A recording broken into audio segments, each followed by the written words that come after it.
for people who have that, Empiricana is what we use for detoxing. So we need to detox after we kill bacteria with antibiotics or whatever you use to kill bacteria. You have to follow a really strong protocol for detoxing, because when bacteria is killed off, it leaves toxins in your body. One of those toxins is ammonia, which can kill you in and of itself. So saunas are actually used for detoxing, and saunas actually, if they're hot enough, I believe it's 107 degrees or higher, can actually kill the bacteria as well.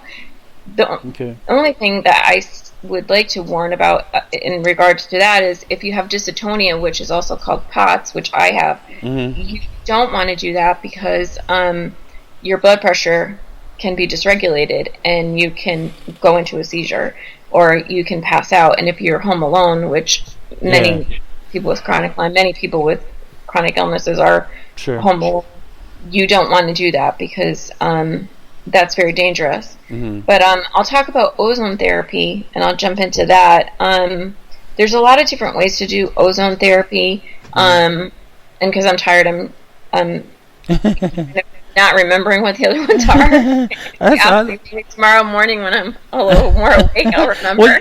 Well, you can do it. We can do it next week if you want. It's fine. No, I can tell you what kind I got, because I know about that. Well, I just thought you would. I thought you'd want to share a little bit about what it done and how it helped. A lot. It did.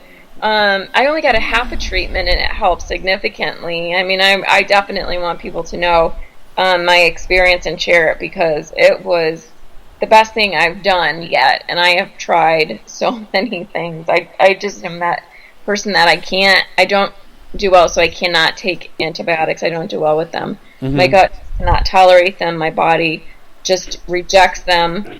So I just can't. Just a lot of chemicals I just can't tolerate. So finally, after years and years of trying different treatments and bee venom therapy, I tried, and I would highly recommend bee venom therapy as well. But I do. yes, you do. Yes, I recommend it as well. I just need something more aggressive, because I've been sick for about 16 years now. So what happens is they take your blood out, and what they do is they oxygenate it. First they remove the blood, and then they take the blood and they oxygenate it, and they use UV ultraviolet, and they also put that into the blood, and then they oxygenate the blood, and then they put the oxygenated blood that's already yours that they took out, and they put it back in your body. And so all this oxygen is in your body, which goes back in, and I actually felt great. I mean, I felt the most energy I've had in so long. Wow, that's good. For a good couple of days. I mean, I still felt like a little bit sick, but the fatigue was so improved, and the pain was significantly improved. Good. And I felt so great. I mean, I can't wait to get my next treatment and get the full treatment, because that was only a half a treatment. Just to make sure I wouldn't have any type of reaction. Right.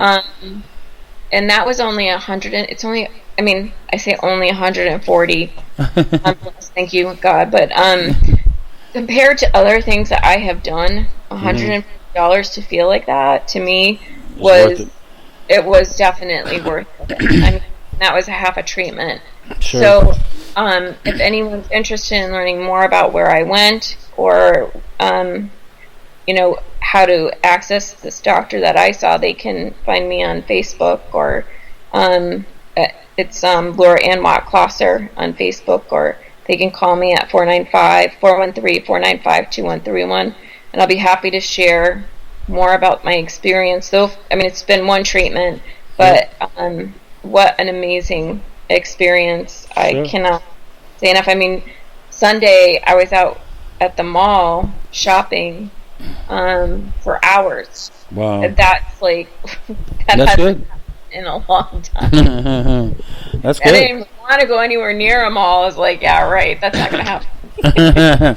I hear you. Well, you've been on for an hour. If you're tired, and you said you were tired earlier, we'll let you go. We're going to wind down here in a minute anyway.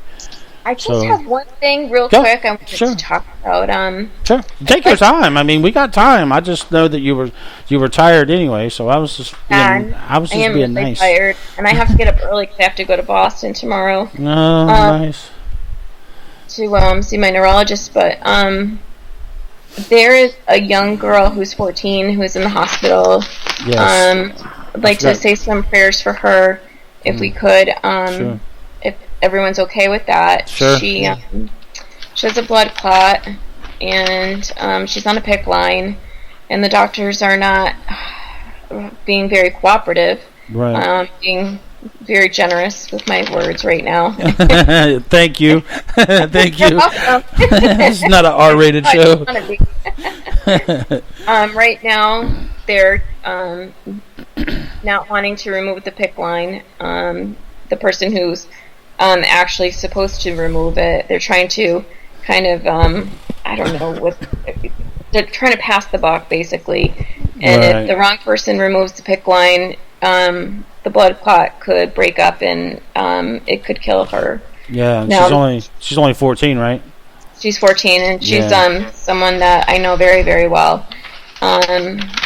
So I'd like to just pray for her that these doctors will make the right decision and do right by her and help her in getting that PICC line out correctly. Sure. So this 14-year-old, will be okay. Yeah, that's serious stuff. There, it really is. I forgot about that. We were just talking about that before we come on the show. Mm-hmm. Yeah, definitely. Checked in before I came on to see how she was, and there's no change. Right. So I'd like to just say a prayer or just have a moment of silence. Maybe that would be okay. Sure, a moment of silence is great. Okay.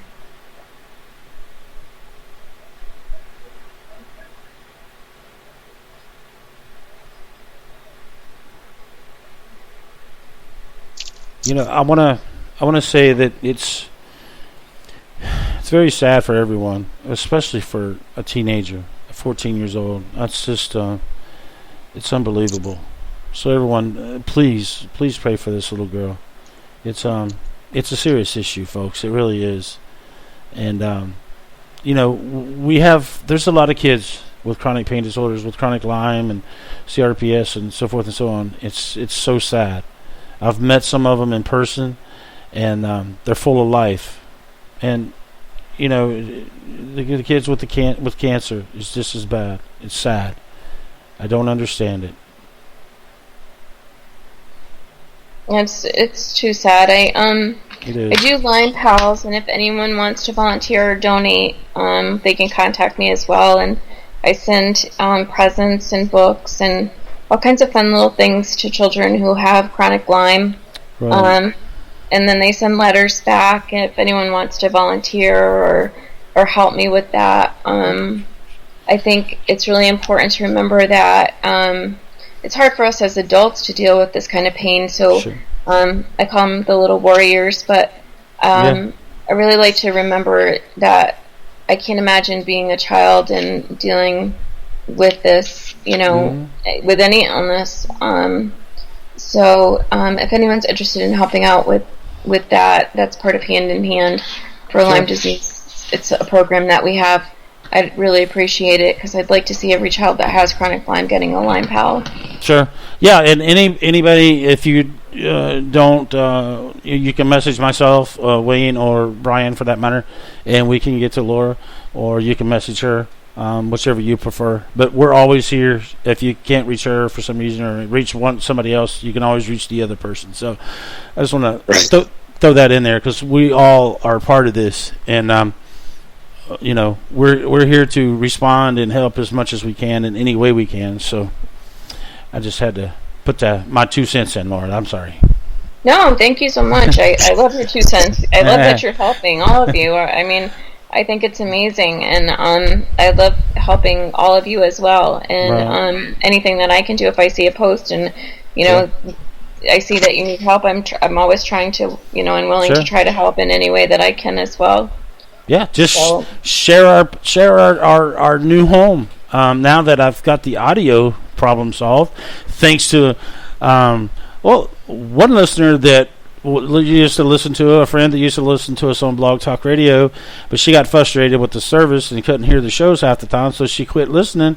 And I wrote her the other day and I said, "Hey, where you been?" And we talked for a few minutes, and she was listening here, and she told me about the audio. And then there was another lady that was on speaker.com, and she wrote me and told me that can't hardly hear the callers very well. So I appreciate y'all giving me the input, because I definitely needed it.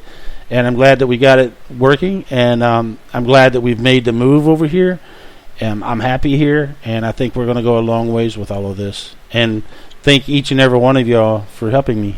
I appreciate it. Thank all of you. No it's like, no, thank you. That's how it works. I always tell people that. They go, thank you. And I'm like, no, thank you. And they're like, look, I'm not going to argue over this. Okay. Okay. Thank you. That's the end of the conversation. There is no argument. Just stop. But yeah, no, I appreciate you coming on, Laura. I know you was tired, but I'm glad you got with us and come on. And we'll just continue this. Anytime you can't, you don't feel like you can do the show, just let me know a little bit ahead of time. And we change plans, and we'll do it the following week or whenever you get better. Okay. Yeah, we're always around. So. I know. I thank you. Hey, don't thank me. Don't thank us. Just enjoy it. Right. We're here. Thank you so much. All right. You take care, Laura. We'll talk to you soon. All right. All of you too. Thanks. All right. Bye. Take care. Bye. Hey, one more thing here while I'm thinking of it, Dan. Yes, sir. The silent auction. Mm-hmm. I just want to let everybody know that when I donate the proceeds to the nonprofit, I'm thinking maybe we go towards a nonprofit. Okay. Because they do so much. Sure. And I'm sure they could use the extra to help out. Mm-hmm. Yeah. So, what I'm thinking is when I donate the proceeds, what I'd like to do is everybody that donates something, I'd like to pass their names along with the donations, because without them donating, we wouldn't be doing it. Sure. Sure. Yeah. So I think that's going to be the thing. The other thing is the auction will officially start at 9 a.m. on October 9th, and then they will end 9 a.m. on October 16th. Okay. And then we will be getting all the items hopefully out in the mail by that following Wednesday. So Sure. Okay. Wayne, do you have anything? I know I wasn't able to get to you very much tonight, and I do apologize. That's fine. Laura got on a roll there, bud. It's hard to get her going, but once you get her going, she won't stop. But now, Laura's a good person, man. She does a lot. She does a lot to help, and she is truly sick. And she's good-hearted, man. She keeps it going. Brian, do you want to talk about your little thing that you're going to start doing here? What's that? Your paranormal stuff, or you don't want to say anything? Well, give me just a little bit more time. Okay. I'm still getting everything set up on that. Okay. I know a lot of you, and especially the ones that really know me, I'm really big into paranormal stuff. Anything that has to do with ghosts and UFOs and you name it, I'm big into that. I am going to start doing the radio show again on that. I've also been setting up a website that's coming along pretty good.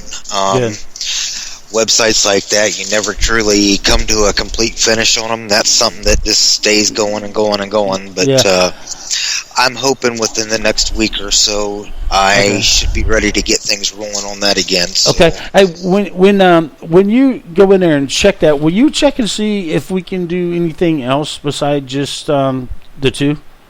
See if we can add a third? From what I understand, you can add as much as you want. Okay. Will you double check that for me? Yeah. Please? Mm-hmm. Why don't you do some storm chasing and chase this storm away from us, man? It keeps drifting further and further west. Yeah, I know. I've been watching that. That's crazy. It's like, man, that thing's It's like 800 miles by 600 miles. That's how big that storm is. It's huge. Massive. Man. Yep. I might not be on air for a while. Y'all might just take over the show. I'll talk to y'all when I get back.